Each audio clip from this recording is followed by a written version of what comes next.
नमस्कार दोस्तों, आज का बिजनेस बहुत ही इंटरेस्टिंग है क्योंकि इस बिजनेस आइडिया के ऊपर में भारत के कई शहरों में काम तो शुरू हो चुका है। सिर्फ और सिर्फ बारी है आपको शुरू करने का। जैसे मुंबई, पुणे, बेंगलुरु, हैदराबाद, गुजरात ऐसे बड़े बड़े सिटी में ये काम बहुत ही धड़ल्ले से शुरू हो चुका है और अच्छा खासा इस बिजनेस के माध्यम से प्रॉफिट भी बनाया जा रहा है। एक स्टार्टअप का टर्नओवर तो 5 करोड़ रुपए तक भी पहुंच चुका है। सबसे अच्छी बात इस बिजनेस का यह है कि यह बिजनेस हमेशा लोकल ही रहेगा। कोई बड़ी कंपनियां आपका आइडिया चुरा नहीं सकता और वो चुरा कर आपका दुकान कभी भी बंद नहीं करा सकता। इस बिजनेस को शुरू करने के लिए बाजार में सिर्फ और सिर्फ एक टेबल की जरूरत है। 1 लाख रुपए तक की महीने की कमाई तो बहुत ही आराम से हो जाएगी। धार्मिक परंपरा या डॉक्टर के सलाह पे लोग साप्ताहिक उपवास करते हैं और ये एक चलन भी हो चुका है। गांव से लेकर के शहर में हर इंसान कम से कम साप्ताहिक उपवास तो करते ही हैं और ये करना भी चाहिए क्योंकि इससे हेल्थ पर भी बहुत अच्छा प्रभाव पड़ता है और डॉक्टर भी इसका सुझाव देते हैं कि आप सप्ताह में 1 दिन उपवास रखो। या तो आप धार्मिक परंपरा के अनुसार रखो या फिर ऐसे भी आप रख सकते हो और सप्ताह में उपवास तो करना ही चाहिए और सिर्फ फलहार ही करना चाहिए। पर उपवास तो कोई भी कर ले, लेकिन फलहार बहुत बड़ी प्रॉब्लम है। उपवास की भूख मिटाने के लिए जो घर में बनता है वह फलहार तो नहीं होता, बट अगर बाजार से फलहार खरीदने जाते हैं तो 200 रुपया यूं खत्म हो जाता है जैसे कि 10 रुपया हो रहा है। ऐसी स्थिति में लोग उपवास करना बंद कर देते हैं क्योंकि अगर 1 दिन का उपवास अगर वे अपने खाना को या हेल्थ को सुधार करने के लिए कर रहे हैं तो उससे ज़्यादा उनका खर्चा हो जाता है। तो वे सोचते हैं रहने दो, उपवास छोड़ो। आपको बस यही प्रॉब्लम को सोल्व करना है और अपना बिजनेस जमा लेना है। आपको करना क्या है, सिर्फ और सिर्फ फलहार का स्टार्टअप शुरू करना है। अब ये फलहार क्या है, आप वीडियो को लास्ट तक देखिए, स्टेप बाय स्टेप में सारा कुछ समझ में आ जाएगा। आपके पास जितना कॉन्फिडेंस है और जितना इन्वेस्टमेंट है उसके हिसाब से स्टार्ट कर सकते हैं। अगर इन्वेस्टमेंट थोड़ा कम है तो आप एक टेबल से भी शुरू कर सकते हैं और अगर आपके पास अच्छा खासा इन्वेस्टमेंट है तो फलहार कैफे भी आप चालू कर सकते हैं। बढ़िया सा लुक वाइज आप 2-4 टेबल बना करके और स्टार्ट करेंगे तो थोड़ा और अच्छा लगता है। लाइटिंग वगैरह, पोस्टर वगैरह सारा कुछ लगाने के बाद में और लुक वाइज बहुत सुंदर लगने के कारण ग्राहक अट्रैक्ट होकर के आपके फलहार कार्ट पे आना स्टार्ट कर देते हैं। यदि एक कैनोपी से भी आप शुरू करेंगे तो भी काम चल जाएगा। आपको करना क्या है, सिर्फ और सिर्फ कुछ फलों के टुकड़े, कुछ सलाद के टुकड़े काट कर एक टिफिन बॉक्स के बराबर में आपको भर देना है। इसकी कीमत की बात करें तो आप 100 रुपया रख सकते हैं और स्वादिष्ट बनाने के लिए फलहारी नमक और फलहारी मसाले आपके बॉक्स को और भी स्वादिष्ट बना देगा और इसके कारण कई लोग आपके पास नियमित रूप से आना शुरू कर देंगे। जैसे वे सप्ताह में 1 दिन ऐसा कुछ रखते हैं कि आज हमें इडली डोसा खाने जाना है, चाहे आज हमें छोले भटूरे खाने जाना है, उसी तरीके से आपके पास भी नियम रूप से वे आना स्टार्ट करेंगे कि आज मेरा फलहारी है, साप्ताहिक उपवास है, तो मैं फलहारी दुकान पे जा करके वहाँ का टिफिन बॉक्स आज मेरे को खाना है या पार्सल ला करके घर पे खाना है। तो इस तरीके से रिपीटेड कस्टमर आपके पास आना संभव है और एक कस्टमर को आपका सलाद और फल के टुकड़े में जो आप और भी कुछ अलग यूनिक कर सकते हैं वो करके अगर दोगे तो आपके पास वे हर सप्ताह में आना शुरू कर देंगे। जैसे ज्योतिष शास्त्र के निर्देशानुसार भी आप फलहारी बना सकते हैं और ये ग्रहों पर आधारित होता है।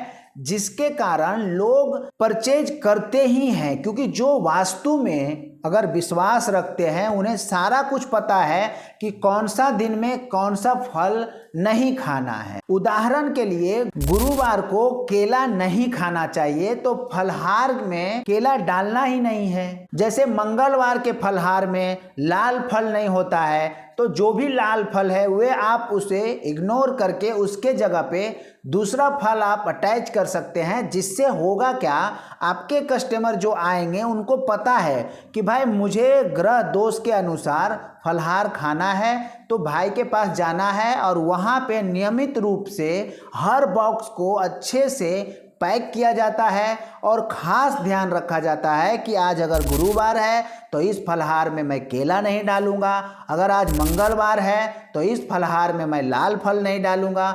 इस तरीके से अगर आप कस्टमर का केयर करके और उनके लिए सिर्फ और सिर्फ काम करेंगे तो वो आपके लिए काम करके देंगे, क्योंकि जब वो आपको पैसा देंगे तो आपका काम होने वाला है। और इस तरीके से देखते देखते आपका बिजनेस बहुत ही शानदार चल पड़ेगा और आपके शहर में आप एक यूनिक बिजनेस स्टार्ट करके अच्छा खासा पैसा आप कमा सकते हो। लोग करते क्या हैं, जो लोग कर रहे हैं उसी के पीछे शुरू हो जाते हैं।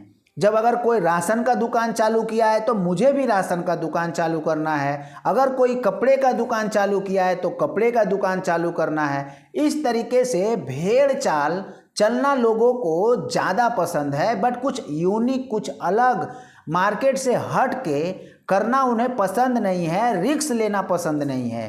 तो अगर आपको रिस्क लेना पसंद है और कुछ यूनिक करना है और अपने मार्केट में एक इकलौता ऐसा व्यक्ति होंगे जहाँ पे आपके इंतज़ार करके कस्टमर खड़े रहेंगे, तो ये बिजनेस आपके लिए बहुत ही अच्छा है। और जब बात शुद्धता की हो तो लोग सभी चीज़ें को, सभी शर्तें को स्वीकार लेते हैं। अगर आप 100 के जगह पे 150 रुपये में भी दे रहे हो और एकदम शुद्ध अच्छा फल उन्हें, ताज़ा फल और उसमें कुछ ड्राई फ्रूट्स भी मिला करके अगर दे रहे हैं तो लोग आएंगे ही आएंगे। यदि आप एक हाउस वाइफ हैं तो भी आप इस बिजनेस को बहुत ही आराम से शुरू कर सकते हैं। अपने घर के आसपास वाले मार्केट में आप एक अच्छा खासा स्टॉल लगा सकते हैं और जैसे जैसे सफलता मिलती जाएगी वैसे वैसे आप आगे बढ़ाते जा सकते हैं। टारगेट सिर्फ एक होना चाहिए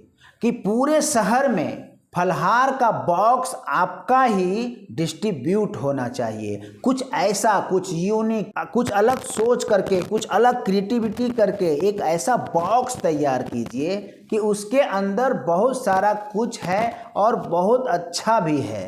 तो इस तरीके से आपको करना है ताकि आप एक सक्सेसफुल स्टार्टअप को शुरू कर सकें। अब अगर हम इसमें प्रॉफिट की बात करें तो फूड प्रोडक्ट का बिजनेस हमेशा ही प्रॉफिट वाला बिजनेस रहा है। 100% ग्रॉस प्रॉफिट और 50% नेट प्रॉफिट तो इंडस्ट्री का स्टैंड है और सिर्फ आपके ऊपर है कि ये जो 50% नेट प्रॉफिट को इससे अधिक किस प्रकार से आप कर सकते हैं। एक बात आप याद रखिए, यदि आप अपने प्रोडक्ट को हाई प्रोफाइल बना देते हैं तो आपका प्रॉफिट मार्जिन बहुत आसानी से बढ़ जाता है और कॉस्ट कटिंग करने पर बिजनेस भी कटिंग हो जाता है।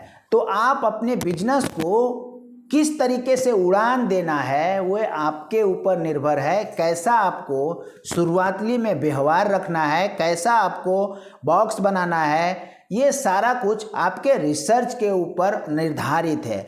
अब ये बिजनेस सक्सेसफुल कैसे होगा, मैं क्यों बोल रहा हूँ, अब आइए थोड़ा सा समझते हैं। क्योंकि देखिए, अगर कोई भी अगर उपवास कर रहा है, फलहार उसको चाहिए, तो अगर वह मार्केट में जा कर के अगर परचेज करता है 2 से 3 से 4 तरह का अगर फल, तो उसे बहुत ही ज़्यादा कॉस्ट देना पड़ेगा। क्योंकि अगर हाफ किलो अगर वो 4 तरह कर लेता है तो उसको यूं ही 300-400 रुपया से ज़्यादा चला जाता है और उसे खाना तो सिर्फ है 250 ग्राम से 500 ग्राम तक ही, बट उसे इतना परचेज करके लेके घर पे आना पड़ता है और वो उसे नेक्स्ट डे खा सकता है, बट उसका अभी तो कॉस्ट लग गया और उसी कॉस्ट को आप कम कर रहे हो। 5 तरह का फ्रूट उसमें आप डाल रहे हो, कुछ ड्राई फ्रूट्स डाल रहे हो। इस तरीके से जब उसे एक टिफिन में फलहार मिल रहा है तो वे आपके पास क्यों ना आए? वे क्यों मार्केट से आधा किलो 1 किलो परचेज करके फिर सबको धो पोंछ करके काट करके खाए? सिर्फ और सिर्फ आपका टिफिन उठा करके लेकर के आकर के और घर पे रख करके आसानी से खा सकता है, या तो आपके स्टॉल के ऊपर में बैठ के खा सकता है। तो यही इस बिजनेस का प्लस पॉइंट है। और आपके शहर में अगर कोई नहीं है तो आप तुरंत शुरू कीजिए। बहुत ही अच्छा चलने वाला बिजनेस है और इस बिजनेस को करने के साथ ही साथ आप कुछ और वहाँ पे स्टॉल के ऊपर रख सकते हैं। और नहीं तो अगर आपको फलहार स्पेशलिस्ट बनना है तो सिर्फ और सिर्फ फलहार रखिए। मेरा मानना है कि सिर्फ और सिर्फ आप फलहार स्पेशलिस्ट बनो, उसी में आपका फायदा है। क्योंकि जब आप 2-3 तरह का वहाँ पे प्रोडक्ट अगर आप रखना स्टार्ट करते हो तो आपका माइंड भी उसी तरीके से काम करना स्टार्ट करता है। तो एक चीज़ पे फोकस अगर रख करके आप काम करोगे तो आप अपने बिजनेस को कई गुना रफ्तार से बढ़ाकर लेके जा सकते हो। तो आज के वीडियो में बस इतना ही। मिलते हैं किसी नेक्स्ट वीडियो में, तब तक के लिए आप सभी का प्रेम पूर्वक धन्यवाद।